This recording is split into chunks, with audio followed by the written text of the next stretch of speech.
Bien, buenas tardes, estimados alumnos. Retomamos nuestras clases de Derecho de Familia que habíamos visto interrumpidas debido a que la semana recién pasada tuvimos nuestra solemne. ¿Eh? Así que volvemos a nuestra habitualidad, a nuestros temas, con un tema que es bien,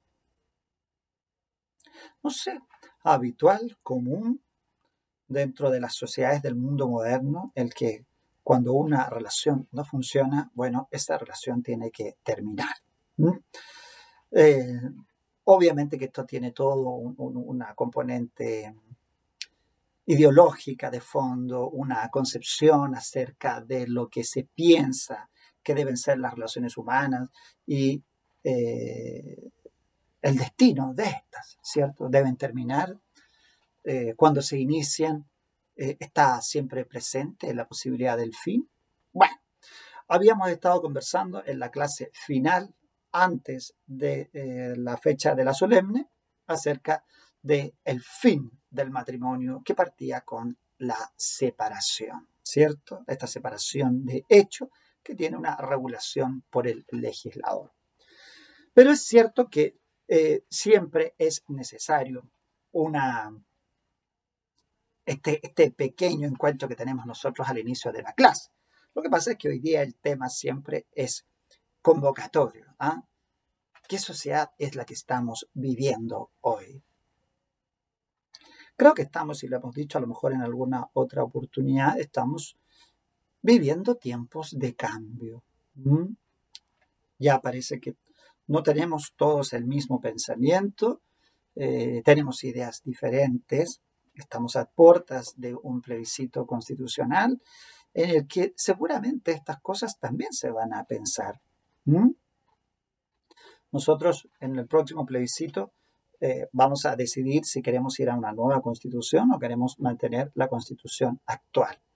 Y dentro de lo que las personas deben saber, y eso es siempre importante dentro de la visión que tiene el alumno de derecho, que es esta función que cumplimos de informar, ¿cierto? Nosotros somos un elemento importante de conocimiento en este caso. ¿Mm? Podemos de alguna manera transmitir a las personas el qué significa una constitución, qué significa un cambio constitucional, qué debe contener una constitución. Así que tenemos una responsabilidad desde ese punto de vista, ¿cierto? Saber que las personas, cuando vayan a votar, voten informadas.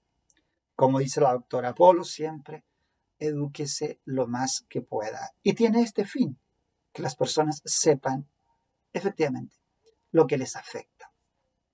Y pienso, aparte de la parte orgánica de la Constitución, que seguramente ahí se van a discutir muchas cosas acerca de las instituciones que hoy día existen, pero está también esa parte dogmática, esa parte que en la nosotros estamos involucrados cuando, por ejemplo, en el ramo nuestro vamos a analizar el concepto de familia, ¿cierto?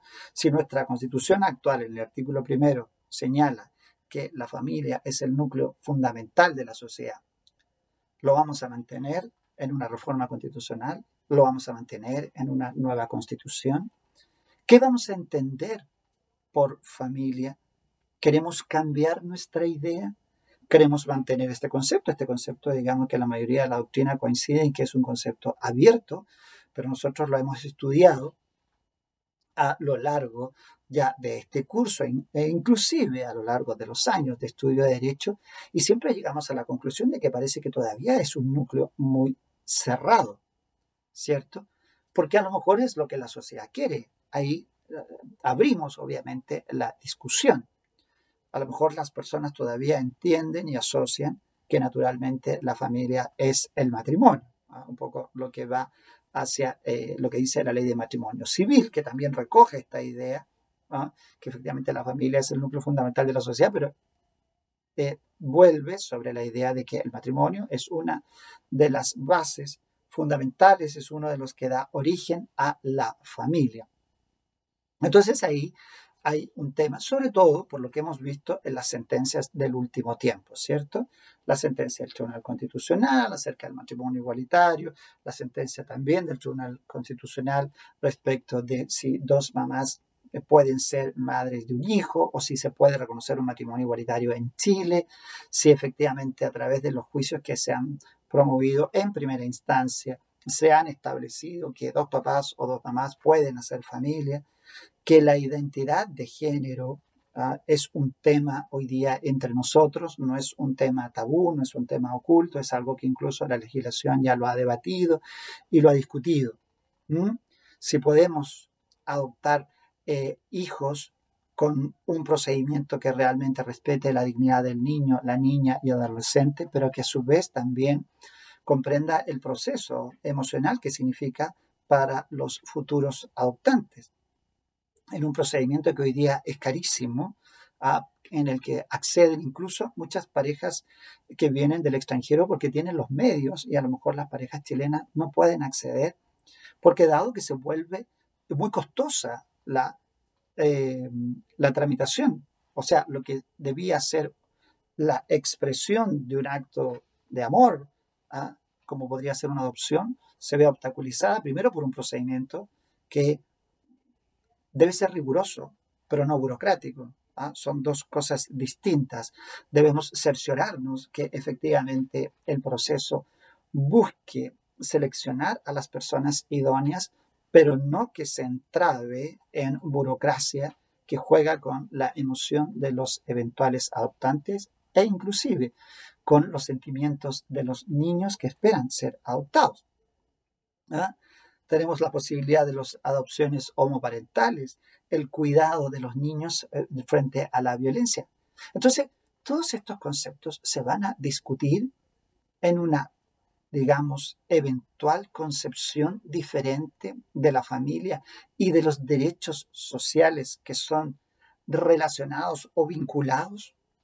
Hoy día, por ejemplo, a mí me tocó exponer esto en algún minuto, las personas que optan por el acuerdo de unión civil, aunque sean personas de distinto sexo, resulta que no tienen el mismo beneficio.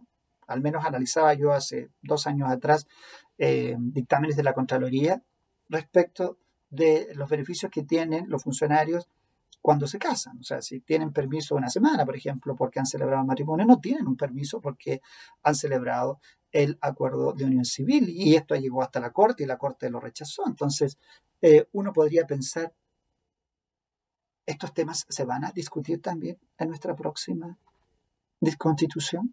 Bueno, temas interesantes que nos convocan en una tarde fría de martes.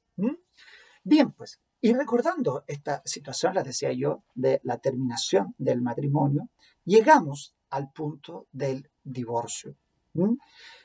Nosotros, después de una ley que fue bastante discutida, piensen que el proyecto de los años 90 ve la luz recién en el año 2004, son 14 años en los que estuvieron debatiendo los parlamentarios si debíamos optar o no por el divorcio, porque si ustedes me preguntan, la discusión fundamental de esa ley fue simplemente aprobar o no aprobar el divorcio.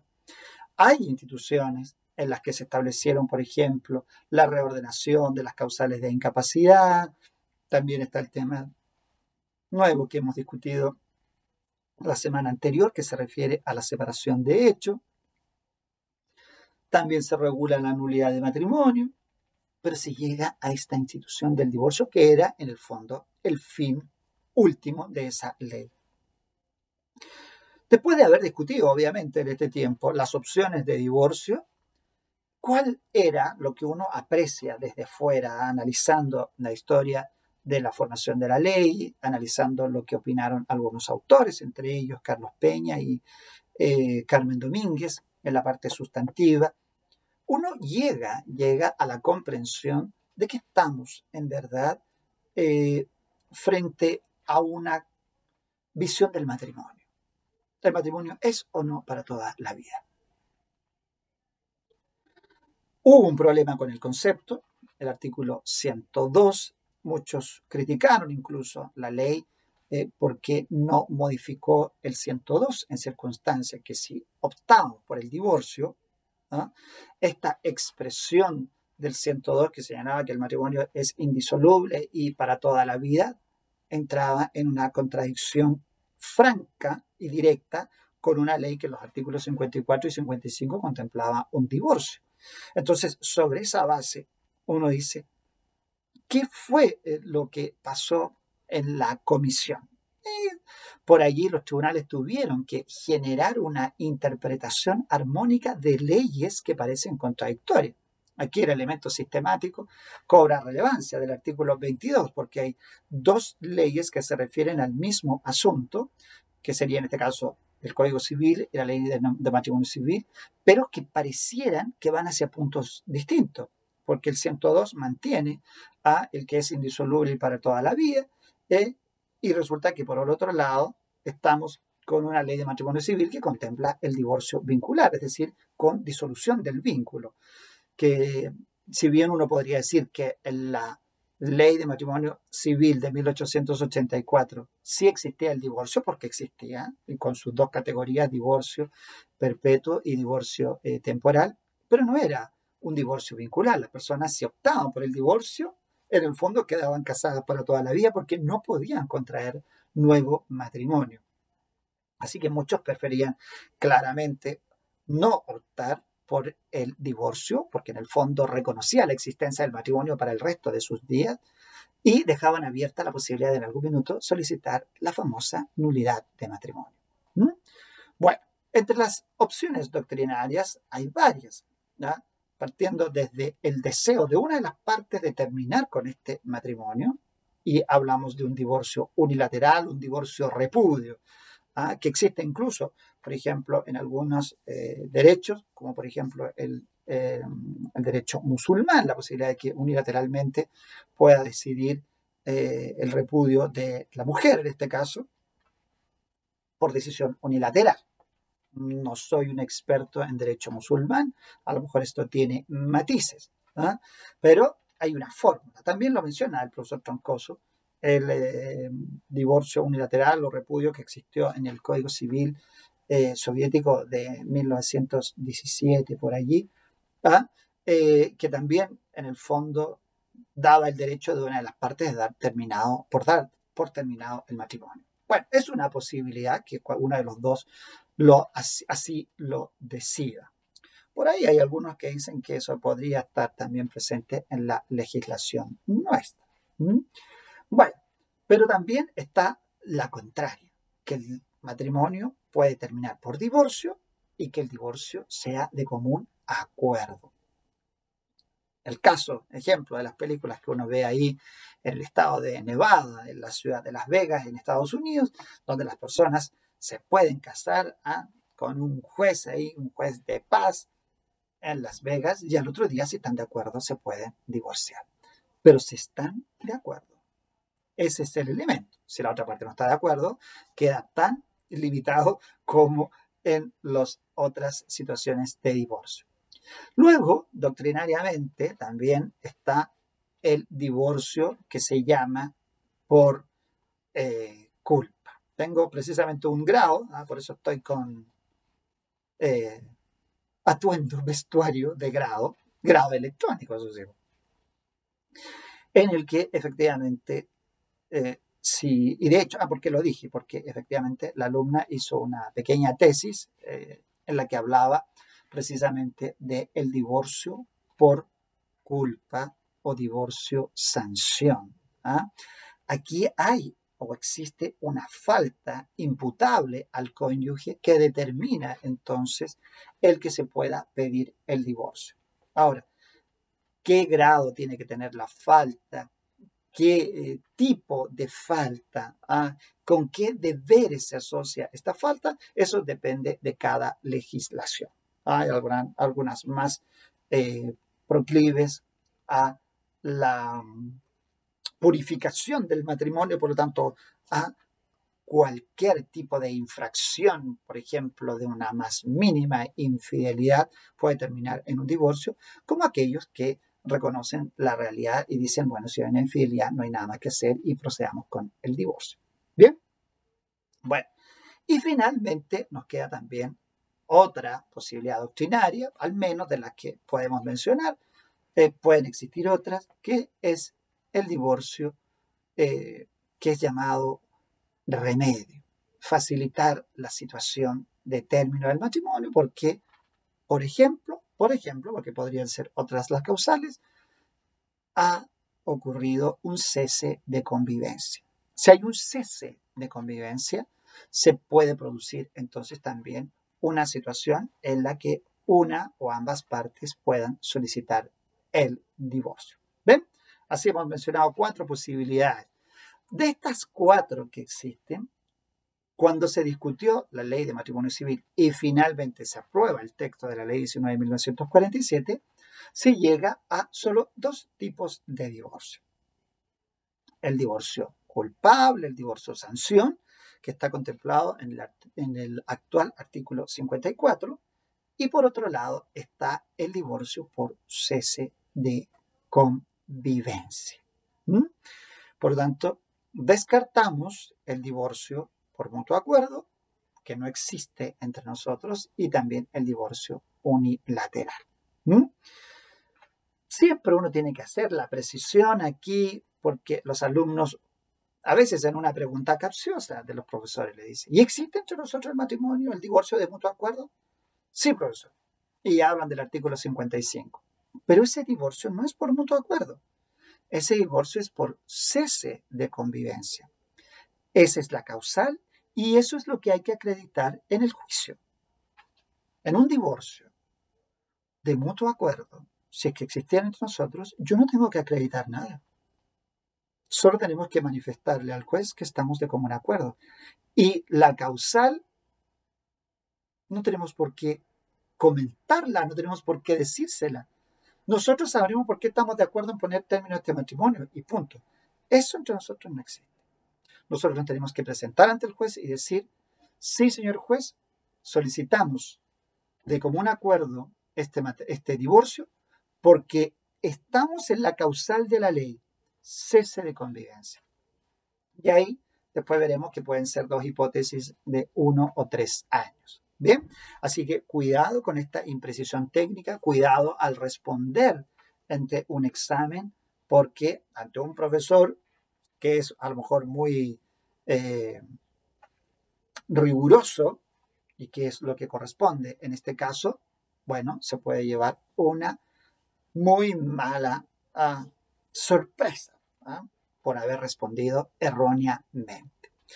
Bien, cuando uno habla del divorcio conceptualmente, habla de la terminación del matrimonio viviendo ambos cónyuges.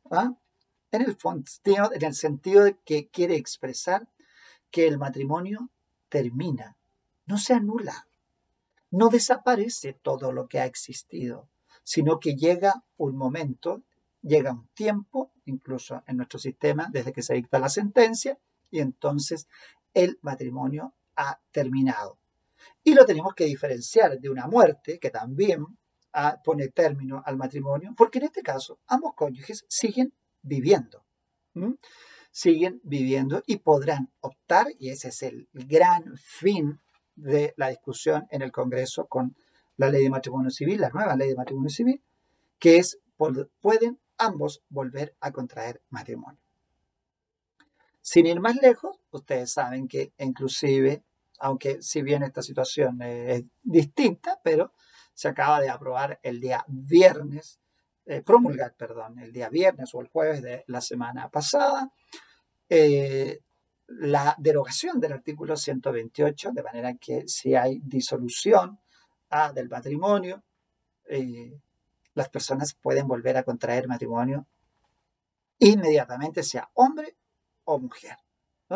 ¿Se acuerdan que habíamos visto el impedimento a las segundas nupcias? Pues ahora esa parte del video, bórrenla. ¿Por qué?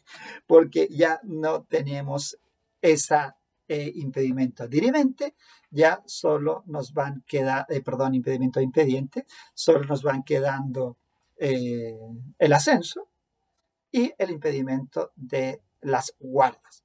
Pero eliminamos del Código Civil esta referencia a que si la mujer efectivamente está en esta situación de disolución de su matrimonio, podrá optar de inmediato por el matrimonio. No sé si se publicó hoy o se publicará mañana. Hay plazo de 5 días después de la promulgación, así que debería publicarse esta semana. Bueno, interesante. ¿Ven?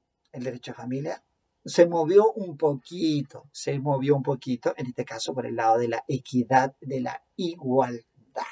¿No? El legislador, eso sí, tuvo que hacer una precisión por el lado de la presunción de paternidad. ¿Mm? En este caso, si la mujer contrae inmediatamente nupcias, es decir, supongamos, se produce ya el término del matrimonio, ya con la sentencia, en este caso, supongamos que si fuese la nulidad, se terminó el matrimonio y de inmediato se procederá entonces, perdón, ella va a proceder a casarse. Bueno, si efectivamente nace un hijo dentro de ese matrimonio, la presunción de paternidad va a favorecer a ese padre, a ese padre, a menos que ese padre desconozca la paternidad. Si ese padre desconoce la paternidad, entonces se va a generar de inmediato la presunción hacia el padre, hacia el marido anterior. En el fondo, la idea es, primero, yo creo que respetar el derecho de la mujer. En segundo lugar, respetar, tengo la impresión, no sé si es esto, no he leído los trasfondos, la dignidad de la mujer. Si la mujer va hacia otras nupcias, es porque en el fondo también en su sentimiento interno entiende que no hay embarazo y que ese embarazo, si se produce, es un embarazo en que el padre va a ser aquel que sea su marido en ese instante. Si no, bueno, operará la presunción a la inversa, es decir, si ese padre desconoce, el padre que va a ser como presunto padre va a ser el de el matrimonio anterior. ¿Ya? Eso es importante. Además, se señala como fundamento para la reforma, en este caso, que existiendo hoy día la prueba biológica no es obstáculo para que la mujer contraiga matrimonio si se puede saber a través de mecanismos biológicos. ¿Se acuerdan? La famosa turbatio sanguinis, que en verdad ya va quedando en el pasado gracias a este sistema que nos permite indagar rápidamente si una persona es hijo de otra. Bien, bueno, así que tenemos un divorcio, un divorcio en el que se produce la disolución del vínculo. Ahora, un divorcio en las condiciones que quedó resguardado para nosotros significa dos posibilidades. Uno, primero, es el divorcio culpable, que está en el artículo 54. Esta variante o versión del divorcio por culpa o divorcio sanción, que está regulada en el artículo 54, hay que tener presente que el código solo consagró una causal. Y esta causal es una causal bastante, yo diría, extensa, con muchos elementos. Cuando procede el divorcio por falta imputable. Esta falta tiene que ser grave y tiene que ser imputable al otro cónyuge y debe decir relación con la infracción de los deberes que dicen relación con los fines del matrimonio o con los hijos. Para terminar diciendo el legislador que esta situación tiene que tornar intolerable la vida en común. ¿Ven? Entonces, desde esa perspectiva, tenemos el divorcio, que pone en efecto término al matrimonio, pero que los cónyuges pueden volver a casarse. ¿Por qué? Porque efectivamente es con disolución del vínculo. En nuestro sistema tenemos el divorcio por culpa, contemplado en el artículo 54 de la Ley de Matrimonio Civil, y tenemos por otro lado el divorcio por cese de convivencia, que está contemplado en el artículo 55. Recuerden, por culpa y por cese de convivencia, no por mutuo acuerdo. ¿Ah? Eso siempre tiene que tenerlo presente para que entendamos bien cuál es el tipo de divorcio que contempló nuestra legislación. Anotamos primero esto.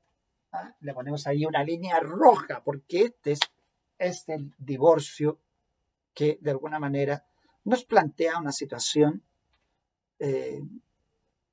la situación triste del matrimonio, ¿ah? La situación en la que las personas se ven obligadas a la ruptura porque es insostenible seguir manteniendo un matrimonio bajo las condiciones que se establecen. El matrimonio se celebra primero, porque existe afecto entre los cónyuges. ¿Eh? Y ese afecto, que es el amor, es lo que lleva a las personas a tomar la decisión de pasar su vida juntos. Por lo tanto, cuando uno habla del divorcio por culpa, habla de una situación de dolor para las personas porque han vivido precisamente lo que el legislador trata de encuadrar en una causal que obviamente debe mantener cierta objetividad, ¿cierto? Porque obviamente las relaciones humanas implican ajustes y también implican desencuentros. Ah, como el tango, tan bonito, tango desencuentro, mi tango favorito. ¿Eh?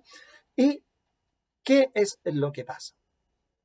Que no va a permitir que efectivamente cualquier desencuentro, cualquier reclamo que se tuvieran los cónyuges entre sí, termine o desemboque en un divorcio. Ha puesto un estándar el legislador. Y por eso, al construir la causal, habla de una falta grave imputable al otro cónyuge. De manera que, de inmediato, habla de una infracción a un deber, una falta. La falta es infringir. Se falta a una norma. ¿No? Esas normas no son cualquiera. Son normas que dicen relación con los fines del matrimonio, con los fines de la filiación. Esos fueron los deberes que se infringen. Pero esa infracción debe tener un nivel de gravedad que no sea, por eso le digo, el simple capricho, que no sea la molestia, que no sea este simple desencuentro, ¿ah? Que no se acordó de mi cumpleaños, ¿m? No se acordó de nuestro aniversario, pecado grave, ¿ah? No acordarse del aniversario. Pero ¿puede eso llevarnos a un divorcio por culpa? El legislador ha considerado que no. Debe ser una falta, debe ser una transgresión al deber y esa infracción tiene que ser grave, es decir, tiene que revestir un estándar alto. Ustedes conocen las expresiones en el derecho. La gravedad, ¿ah? No es lo mismo que lo leve o que lo levísimo. Ya me asocian, ¿cierto? En el oído inmediatamente suena la culpa. Bueno, aquí el legislador dijo, tiene que ser una culpa grave, no dice culpa. Nosotros llamamos divorcio por culpa. Pero en el fondo hay cierta línea paralela a la responsabilidad. Otros países ya han discutido esto a través de lo que se llama la responsabilidad por daño familiar. Y se cuenta entre las causas de la responsabilidad por daño familiar a el divorcio. Hay inclusive legislaciones que no permiten el divorcio, sino hasta que las partes han previsto los daños eventuales, por ejemplo, en los hijos. Alguien se va a hacer cargo de, por ejemplo, ayuda psicológica, ayuda emocional para los niños cuando se produzca el divorcio. ¿Han pensado quién va a pagar ese psicólogo? No, nadie lo ha pensado. Bueno, cuando lo piensen, vuelven para acá a pedir el divorcio. Así son algunas legislaciones más rígidas en ese sentido, ¿no? ¿Por qué? Porque estamos hablando de una situación no menor. ¿Cómo podríamos nosotros pensar en un divorcio si no hemos pensado, por ejemplo, en el caso de las familias que tienen hijos? O incluso piensen en un divorcio en el que una de las partes no cree estar preparada para el divorcio. Esa persona puede sufrir una afectación con el divorcio. Y entonces, ¿quién se va a hacer cargo de esa ayuda? Es un tema importante. Bueno, en nuestro sistema eso no está contemplado. No están contemplados, alguien diría hoy día, los daños. Por eso se llama responsabilidad por daño familiar. Hoy día en nuestra legislación tendríamos que decir que esos son daños colaterales, a los cuales no se les da importancia, porque lo que prima es el interés de los cónyuges en su ruptura. Es decir, el juez privilegia el que las partes se quieren divorciar y no el daño que causa ese divorcio. Y por favor, no se piense que es que yo estoy a favor o en contra. Lo que estoy diciendo es algo que la doctrina ya ha estudiado en términos de daño familiar. Bueno, dicho esto, vamos entonces y analicemos esta famosa causal del artículo 54, que algo ya hemos descrito. Fíjese que el 54 dice, el divorcio podrá ser demandado por uno de los cónyuges por falta imputable al otro, siempre que constituya una violación grave de los deberes y obligaciones que le impone el matrimonio o de los deberes y obligaciones para con los hijos, que torne intolerable la vida en común. Perdón. Bueno, ¿qué significa esto? Primero, vayamos por parte, vamos descomponiendo. Dice que tiene que existir una falta. Por lo tanto, cuando alguien falta es alguien que transgrede. Y la transgresión la tenemos que ver en relación con un deber. En este caso, los deberes que impone el matrimonio y los deberes que se imponen en relación con los hijos. Ha cumplido, por ejemplo, ustedes recordarán los deberes del matrimonio: fidelidad, deber de socorro, deber de ayuda mutua, protección, respeto, vivir en el hogar común, proveer a las necesidades de la familia común. Son todos deberes, ¿cierto? Bueno, ¿qué ha hecho esta persona? Ha transgredido esos deberes y, por supuesto, entonces puede entrar a ver si está en la causal. Luego el código utiliza una expresión muy propia del mundo de la responsabilidad. Dice que tiene que ser una falta imputable.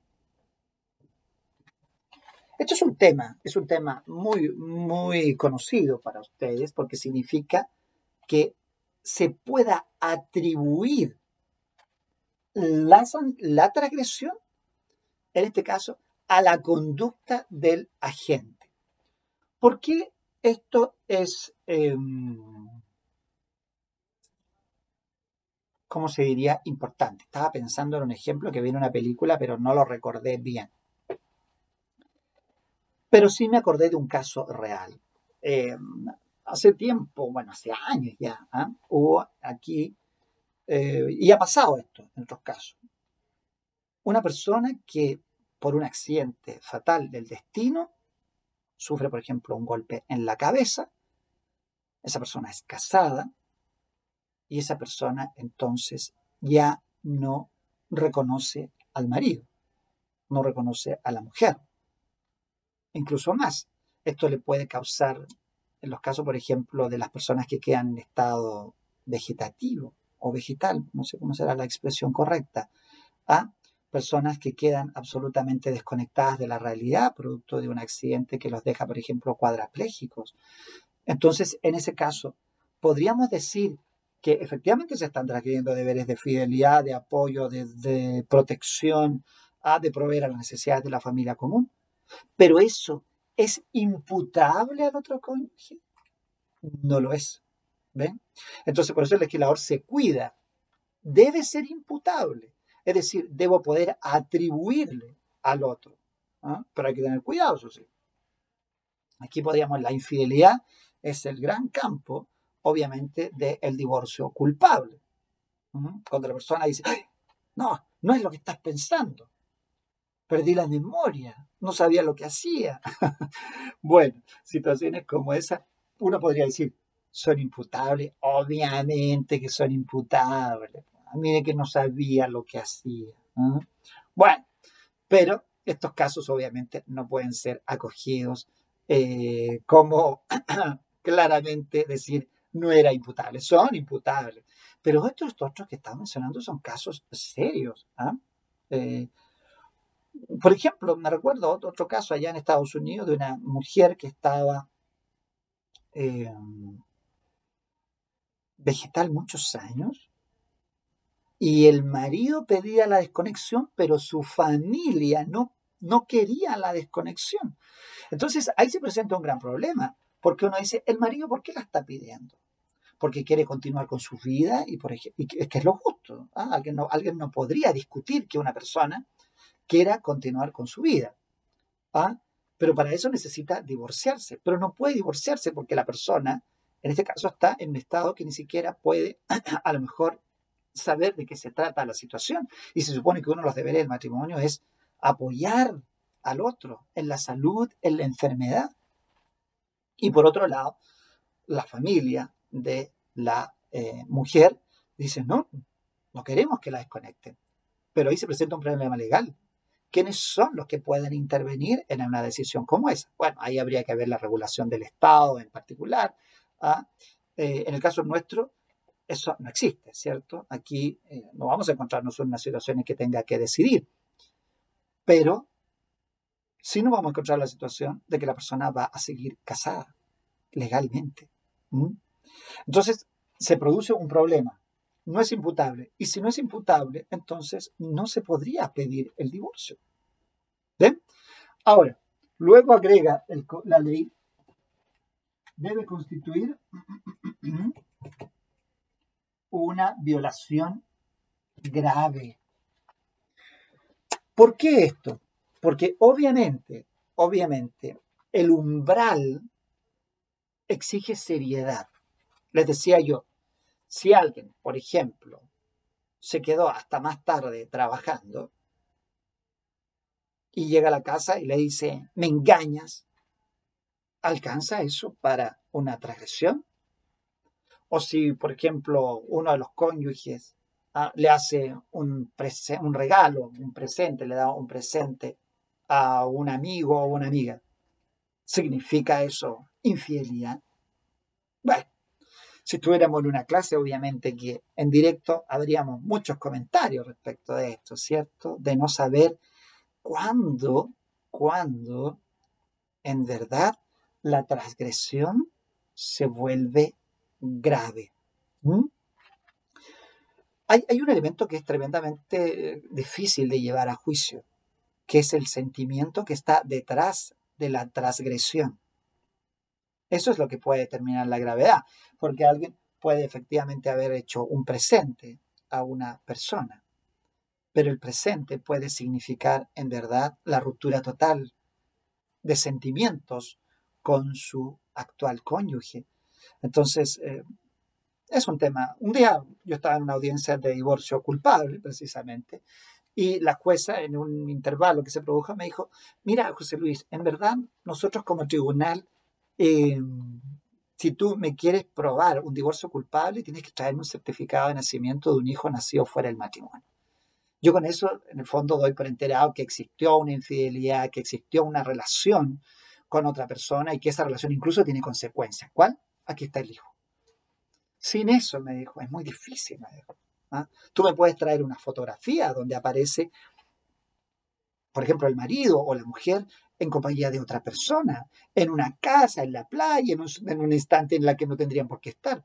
Pero ¿por qué, como juez, al hacer digamos, el análisis de la prueba presentada en el juicio, yo voy a concluir que eso es una infidelidad? Es muy difícil.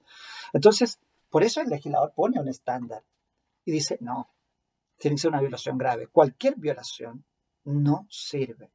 Hay un divorcio que se lo voy a enviar ahí como ejemplo de esto, que ya lo comentamos, aunque perdí mi computador.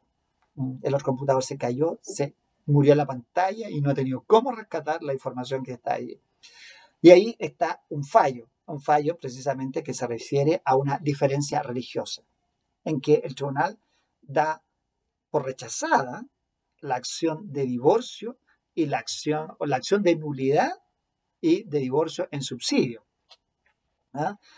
Incluso el tribunal se pronuncia diciendo que el tribunal prácticamente no está para perder el tiempo con un capricho como ese. ¿Ah? Pero en el fondo lo que está demostrando, ojo, no estamos hablando de una violación grave, porque si mal no recuerdo, ella participaba mucho de la iglesia, entonces él rechazaba esa situación. Yo creo que a lo mejor había encubierto algún grado de inmadurez, dice también porque se casaron muy pronto, se conocieron y se casaron muy pronto y eran de diferente religión. Y eso fue lo que causó el conflicto. Se está acabando la batería, denme un segundo.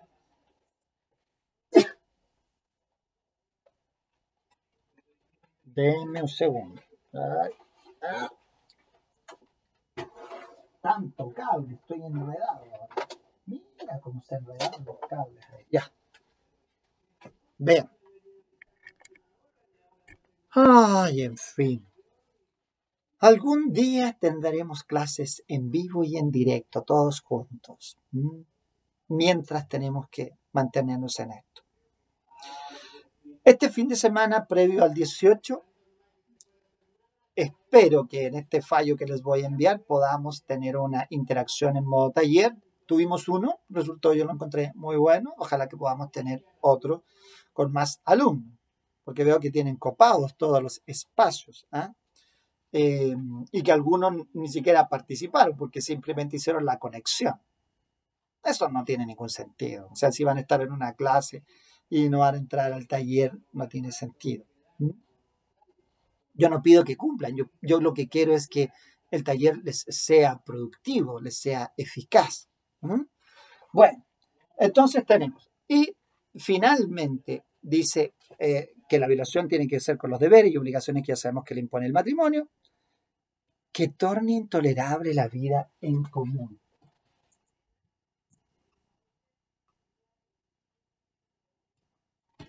Intolerable la vida en común. Esto es bien interesante, ¿eh? Yo gané un juicio de divorcio precisamente en esta palabrita. En alguna oportunidad, me acuerdo ya, muchos años atrás, yo solicité el divorcio por cese de convivencia. Es decir, acá. Habían pasado más de 14 años y yo iba por el marido y él quería ya regularizar esta situación y entonces pidió divorcio por cese de convivencia porque habían pasado obviamente más de 3 años. Y cuando llegamos al juicio, me encuentro con la demanda reconvencional de divorcio por culpa. Es decir, la demanda de la otra parte también quería el divorcio, pero quería el divorcio imputando a mi cliente que había sido infiel. Entonces, durante el interrogatorio de testigos, el abogado de la contraparte le dice, llevó como testigo, pecado, llevó como testigo a uno de los hijos. Entonces le preguntaba, bueno, ¿tú sabes del divorcio de tu mamá? Sí. ¿Sabes cuál fue la razón? Y le empieza a preguntar, qué sé yo, si sabía cómo era su papá, si sabía si su papá había sido alguna vez infiel a la relación matrimonial. Entonces el hijo empieza a decir que sí, que efectivamente, que cuando él era niño, más o menos él recuerda, más de 4 o 5 años, su mamá discutía mucho con él porque él había tenido otra mujer. ¿Ya?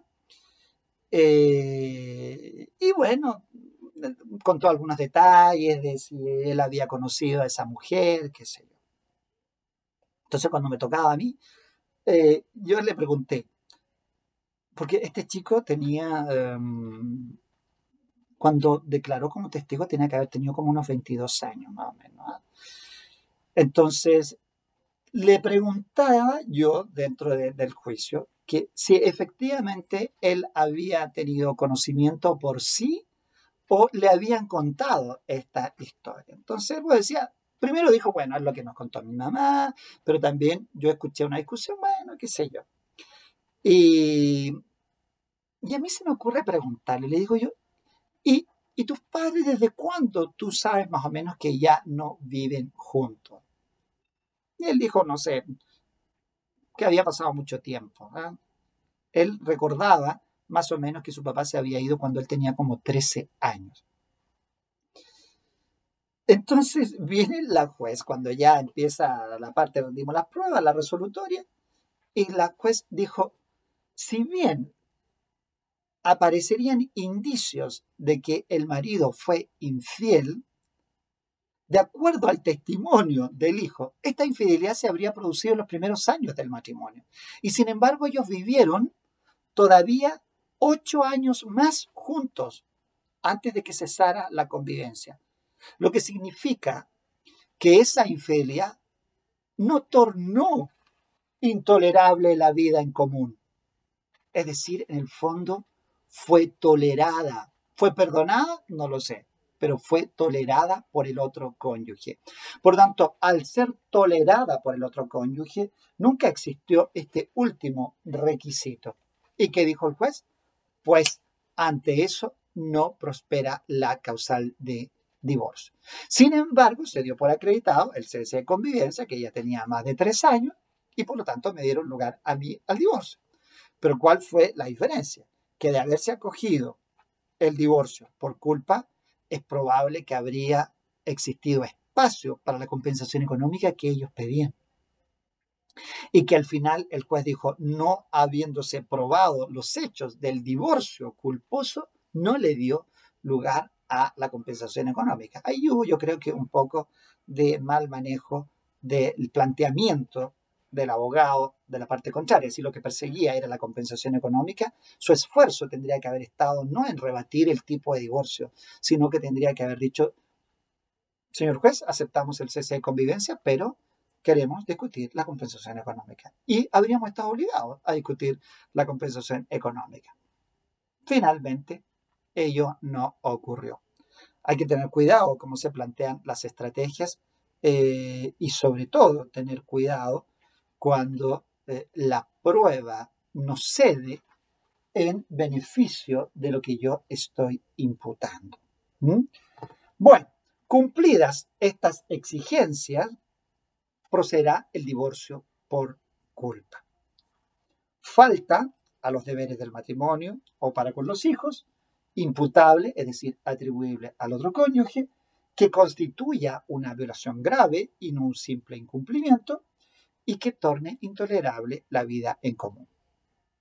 Esa es la causal. ¿Ah? ¿Qué significa esto? Causal. Que los numerales que a continuación se describen en ningún caso son causales en plural. La causal sigue siendo una sola, la del inciso primero del artículo 54.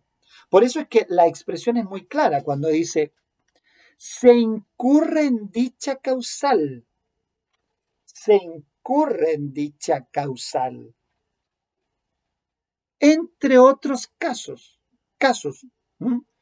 cuando ocurre cualquiera de los siguientes hechos. Y ahí esos hechos no hacen más que ir evidenciando esto. Fíjese, atentado contra la vida o malos tratamientos. Obviamente que eso falta absolutamente atribuible, grave, intolerable. Transgresión grave y reiterada de los deberes de convivencia. Tuvo que, en ese caso, o esa casuística, el legislador vuelve a repetir la idea cuando dice reiterada. Está malo que yo lo diga, pero si efectivamente hay un deber de convivencia porque no se quedó un fin de semana o se quedó un fin de semana fuera de la casa, determina que en verdad ya no vive en el hogar común, que es infiel. No voy a decir nada, hechos a probar en el juicio. Lo que sí se tiene que probar es que debe ser grave y reiterada. Condena ejecutoriada, obviamente ahí ya hay un elemento objetivo, la condena. La conducta homosexual, gran tema. ¿Eh? Allí, don Carlos Peña cuando se promulga esta ley, dice, esa conducta homosexual, ¿qué es lo que quiere decir el legislador? ¿Mm? No basta la sola homosexualidad como un caso que coincide con esto, sino que tiene que haber conducta.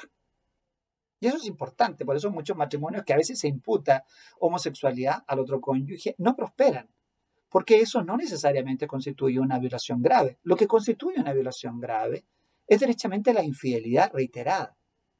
Si esa infidelidad reiterada es con una persona del mismo sexo o con una persona de diferente sexo, es siempre infidelidad.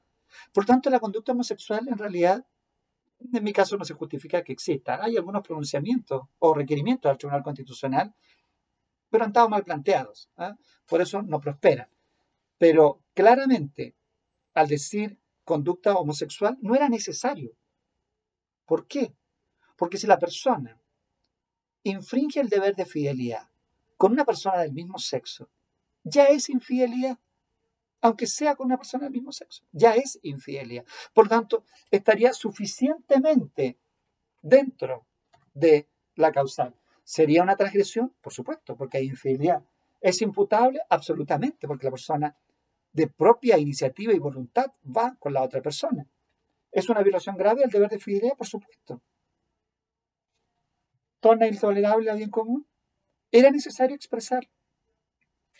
Denota, aunque no lo quiera decir la interpretación que hasta ahora ha existido, denota cierto elemento de como advertencia del legislador. Ojo, esto no me gusta. Pero con eso está incurriendo, obviamente, en un acto de discriminación, claramente, sobre todo al aceptarse la población homosexual dentro de una sociedad. ¿Mm? El alcoholismo, aquí es el elemento fundamental, ¿cierto? Alcoholismo o drogadicción, que constituye un impedimento grave para la convivencia armoniosa. Por ahí lo tuve ese juicio, ¿eh? En alguna oportunidad. La señora pidió efectivamente el divorcio porque era un matrimonio joven y él era adicto. Claro, y lo internaron una vez, dos veces y bueno, finalmente no prosperaba, no remontaba. Así que ella pidió. Esa causal es un poco extraña porque uno siempre llega a esto. ¿Es imputable?